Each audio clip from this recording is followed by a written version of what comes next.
In a previous lesson, we constructed amortization tables to be able to determine the amount that was still owing after payments are made. For instance, after the first payment of $206.04 on this $1,000 loan, we would still owe $803.96 because $10 of it was interest and the remainder of it was principal, and the principal subtracts from the balance, and so on. We also determined that there is a prospective way of finding the balance after any number of payments. For instance, if I have made 3, then 405.98 should equal the present value of the 2 remaining payments right here. And that's the prospective method. If we find the present value of 2 payments of $206.04, we should get 405.98.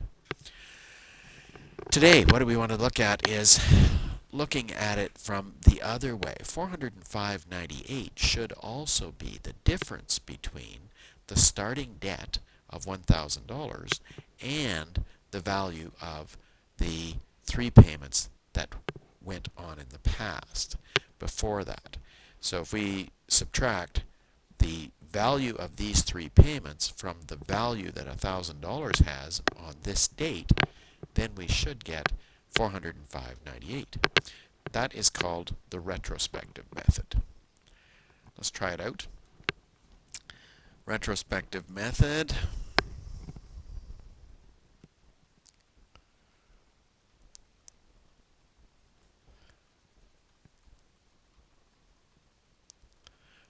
Of finding the balance owing.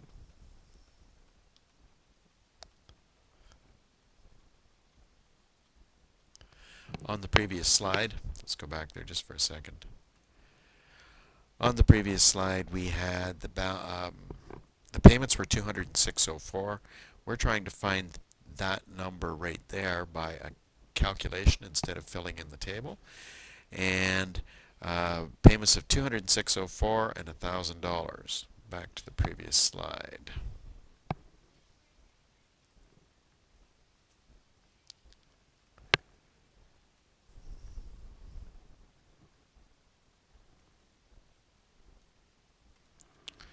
Here we go. 206.04 is the payment, and so we're looking for the balance after 3 payments.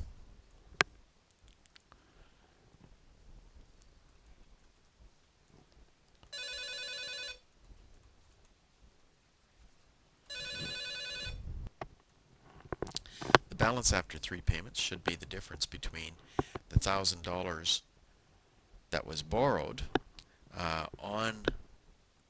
at the time of the 3rd payment. So we have to move this forward in time. 1 plus, and I forget what the interest rate is. 1 plus 0.12 over 12 was the interest rate in that particular example, and we have to move this to the time of the 3rd payment, which would be 3 intervals in the future, and we want to subtract from that the value of the 3 payments that have been made. And since they've been made by this time, we're at the future value end of those. And each of those payments is $206.04. And the future value of 3 payments would be 1 plus 0.12 over 12 to the 3rd minus 1 over 0.12 over 12. Try it out. And we do get 405.98. So the retrospective involves a longer formula, but it does give us the value of the balance after a certain number of payments are made.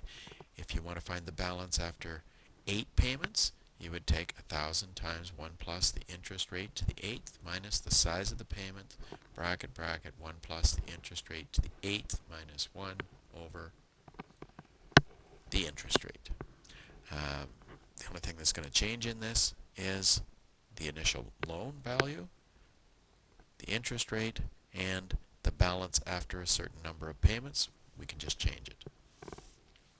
Longer calculation, but it is probably the second most accurate compared to the table.